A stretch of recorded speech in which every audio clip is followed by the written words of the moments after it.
Bienvenidos a Ghost en Español. Todo sobre la banda Ghost en tu idioma. Tobias Forge, en una entrevista con Rock Hard, se sinceró sobre el arduo trabajo que representa Ghost en su vida y cómo luego de este ciclo, sin duda, necesita hacer un cambio porque la presión es cada vez mayor. A Tobias le preguntan si con tanto trabajo en estos 15 años ha sentido a la banda como una carga. Él dijo, no creo que haya sentido a Ghost realmente como una carga hasta hace poco. Durante estos 15 años trabajé sin parar. Aunque no grabamos durante la pandemia, mi único lujo fue que mientras trabajé en Impera lo hice a un ritmo más lento. Todos los discos han tenido un proceso similar. Y cuando inicio una gira, por suerte para mí, siento que el interés de la gente por nuestra música aumenta. Nuestras giras son cada vez más grandes y todo eso me mantiene motivado y me ayuda a disfrutar del esfuerzo.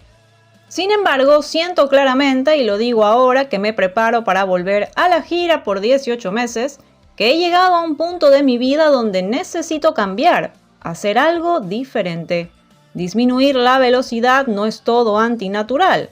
Para responder si Ghost es una carga durante 15 años no fue el caso, pero estoy empezando a sentir que cuando terminemos este ciclo quizás necesite encontrar un pasatiempo, simplemente para no sentir que todos esperan algo de mí. Sobre si Tobias está preparado para este cambio, dijo, tendría que ser tonto para pensar que me he embarcado en un viaje infinito hacia las alturas. Tengo suerte con este nuevo álbum y el nuevo ciclo. Tener una gira más masiva que nunca, pero sé muy bien que esta progresión no será constante por el resto de mi vida.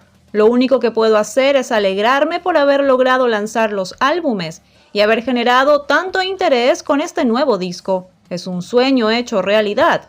Soy consciente que no sé cuánto tiempo tendré el lujo de grabar discos y de generar interés en millones de personas.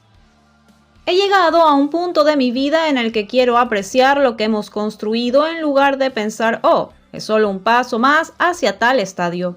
Me siento más tranquilo, mi vida es estupenda, de eso se trata la película, de aprovechar la vida, pero es un estado mental que no siempre es fácil de alcanzar. Es claro que Tobias Forge está algo cansado de repetir ciclos de fuerte trabajo y sentir presión por cada nueva era. Como él lo ha dicho, después de Skeleton bajará un poco el ritmo y Ghost será un poco más fácil de llevar, quitando algo de presión.